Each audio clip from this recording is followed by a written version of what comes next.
ఏడవ రోజు విశ్రాంతి తర్వాత లోకం జీవంతో నిండింది. నదులు వెండిలా మెరుస్తున్నాయి. చెట్లపై అన్ని రంగుల పండ్లు వేలాడుతున్నాయి. పక్షుల గానం గాలిలో నిండిపోయింది. యాడమ్ అండ్ ఈవ్ భయం లేకుండా, సిగ్గు లేకుండా అమాయకత్వంలో నడిచారు. కానీ ఆ స్వర్గం మధ్యలో ఒక ప్రత్యేకమైన చెట్టు ఉంది. అదే మంచి చెట్ల జ్ఞాన వృక్షం. So hey guys, welcome back to my channel దేలవ్ Rahul, where Bible breathes and comes out alive. So ఇవాళ మన వీడియో వచ్చేసి how sin entered the world అనమాట. ఈ వీడియోలో ఇంకా మంచి ఎక్స్పీరియన్స్ పొందుతారు అనుకుంటున్నాను. ఒకవేళ అలా పొందినట్టయితే కనుక ఈ వీడియోకి లైక్ చేసి మన ఛానల్కి సబ్స్క్రైబ్ చేయడం మాత్రం అసలు మర్చిపోకండి. సో లేట్ చేయకుండా వీడియోలోకి వెళ్ళిపోదాం.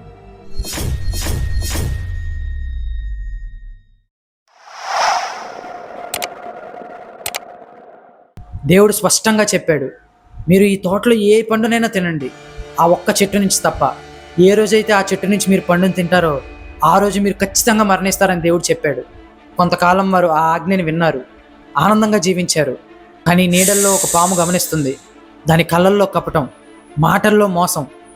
అలా ఒకరోజు ఈవ తోటలో నడుచుకుంటూ ఆ చెట్టు దగ్గరికి రాగానే ఆ పాము తన దగ్గరకు వచ్చి మెల్లగా అనింది, దేవుడు నిజంగా మీతో అన్నాడా?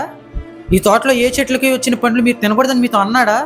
అప్పుడు ఈవ అమాయకంగా సమాధానం చెప్పింది, లేదు, మేము ఈ తోటలో ఏ చెట్టు నుంచి అయినా పండును తినొచ్చు, ఈ ఒక్క చెట్టు నుంచి తప్ప. ఏ రోజైతే ఈ చెట్టు నుంచి మేము పండు తింటామో ఆ రోజు మేము ఖచ్చితంగా మరణిస్తామని దేవుడు మాతో చెప్పాడు అని అనింది. అప్పుడు ఆ పాము మృదువుగా నవ్వుతూ, మీరు చావరు, నేను నిజం చెప్తున్నాను, మీరు ఆ పండు తింటే దేవుడిలాగా అవుతారు, మంచి చెడులు తెలుసుకున్న వారు అవుతారు, మీ కళ్ళు తెరుచుకుంటాయి అని చెప్తుంది.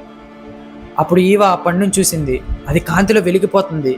అప్పుడే ఈవకి దేవుడు చెప్పిన మాటలు గుర్తొచ్చాయి, కానీ తన చెవులో మాత్రం ఆ పాము మాటలే మోగుతున్నాయి.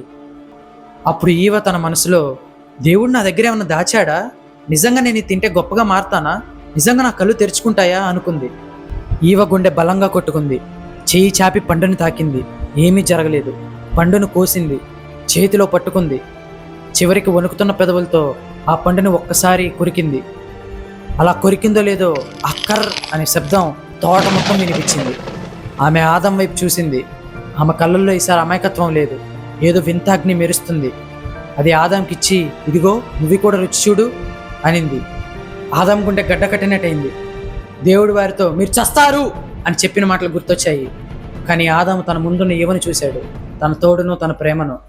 ఆ క్షణం ఆదాంకి దేవునికి విధేయత కన్నా ఈవపై ప్రేమ ఎక్కువైంది. ఆయన కూడా ఆ పండు తీసుకొని తిన్నాడు. ఆ క్షణం వాళ్ళ కళ్ళు తెరుచుకున్నాయి. జ్ఞానంతో కాదు, సిగ్గుతో. వాళ్ళు నగ్నంగా ఉన్నారని గ్రహించారు.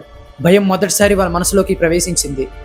వాళ్ళు తొందరగా ఆకుల్ని జోడించి వాళ్ళిద్దరూ దాక్కోవడానికి ప్రయత్నించారు. ఆ సాయంత్రం తోటలో నడకల శబ్దం వినిపించింది. ఆ తర్వాత దేవుని స్వరం, ఆదాం ఎక్కడున్నావు? ఆదాం వణికిపోయాడు.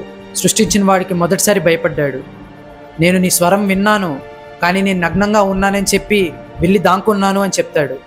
అప్పుడు దేవుడు ఆదాంతో అన్నాడు, నీకెవరు చెప్పారు నువ్వు నగ్నంగా ఉన్నావని? నేను వద్దన్న పండు నువ్వు తిన్నావా? అప్పుడు ఆదాం దేవుడితో అన్నాడు, నువ్వు పంపించిన స్త్రీనే నాకు తినిపించింది, ఇందులో నా తప్పేం లేదు అని. అప్పుడు ఈవ పక్క నుండి గుసగుసలాడింది, నా తప్పేం లేదు, ఆ పాము నన్ను మోసం చేసింది, నేను తిన్నాను అని. అప్పుడు వచ్చింది తీర్పు. దేవుడు ఆ పాము ఇలా చేసినందుకు దాని దగ్గరికి వెళ్ళి, నువ్వు ఇలా చేసినందుకు జీవితాంతం నీ పొట్ట మీద కదలాలి, స్త్రీ సంతానం నీ తల నూరుతుంది, నీవు అతని కాలి వేళ్లను గాయపరుస్తావు అన్నాడు. ఆ తర్వాత దేవుడు ఈవ దగ్గరకు వచ్చి, బిడ్డలు కనడంలో నీకు బాధతో నిండిపోతుంది, నీ కోరిక భర్తపై ఉంటుంది, అతను నీపై అధికారం కలిగిస్తాడు అంటాడు. ఆ తర్వాత దేవుడు ఆదాం దగ్గరకు వచ్చి ఇలా అన్నాడు, నీవు నా మాట వదిలి స్త్రీ మాట విన్నావు, దానివల్ల నేల శపించబడింది, జీవితాంతం నీ చెవటతోనే నువ్వు ఆహారం తింటావు, చివరికి నీవు వచ్చిన ధూళిలోనే నువ్వు తిరిగి వెళ్తావు అని చెప్తాడు. అలా ఆదాం మరియు ఈవ తోట నుండి వెలివేయబడతారు. వాళ్ళిద్దరూ నడుస్తూ వెళ్ళిపోయారు, గుండెల నిండా భారంతో, ముఖం నిండా దుఃఖంతో. ఆ తర్వాత లోకం ఇంకెప్పుడు పర్ఫెక్ట్ కాలేదు. మరణం, బాధ, నొప్పి, గిల్ట్ ఫీలింగ్ అన్నీ ఒకేసారి వచ్చేసాయి. కానీ ఆ తీర్పులో కూడా దేవుడు ఒక వాగ్దానం ఇచ్చాడు. ఒకరోజు స్త్రీ సంతానం నుండి ఒక రక్షకుడు వస్తాడు. తను పాము తలను నరుకుతాడు, పోయిన దాన్ని తిరిగిస్తాడు అని చెప్తాడు దేవుడు. ఇదే పతనం, స్వర్గం కోల్పోయిన రోజు. కానీ ఆ శాపంలో కూడా ఒక వాగ్దానం దాగి ఉంది. రక్షకుడు వస్తాడు. ఎవరో ఆయన, ఎలా మానవ చరిత్రని మారుస్తాడు, ఇదేంటో మనం నెక్స్ట్ వీడియోలో చూద్దాం. సో గైస్, ఇలా పాపం అనేది మన ప్రపంచంలోకి ఎంటర్ అయిపోయింది అనమాట. అప్పటి నుంచి మన లైఫ్లో గిల్ట్, పెయిన్, ఇంకా ప్రతిదీ తప్పులు అన్నీ వచ్చేసినాయి అనమాట. సో వీడియోని లైక్ చేయడం మర్చిపోకండి, ఎందుకంటే మీరు అలా చేయడం వల్ల ఈ వీడియో ఇంకో క్రిస్టియన్కి రికమెండ్ అయ్యి వాళ్ళు కూడా చూస్తారు అండ్ వాళ్ళు కూడా మంచి ఎక్స్పీరియన్స్ పొందుతారు, బైబిల్ గురించి తెలుసుకున్న వాళ్ళు అవుతారు.